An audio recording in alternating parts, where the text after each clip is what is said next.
பாலன் என்போம், எரிமேலி ஸ்ரீதர்ம சாஸ்தாவென்போம், சொரிமுத்து ஐயனார் அப்பன் என்போம், ஜோதிச ரூபன் என்போம், மகர்ஷி மர்தன் என்போம், மணிகண்ட சுவாமி என்போம், சுகுணவிலாசன் என்போம், சுந்தர ரூபன் என்போம், ஜாதி மத பேதமில்லா கடவுளாம்,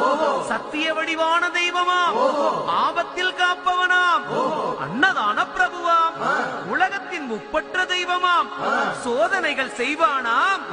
ஆனா கைவிட மாட்டானாம். அப்படிப்பட்ட சாமி ரொம்ப சிறுசையா, ஆனா சக்தி ரொம்ப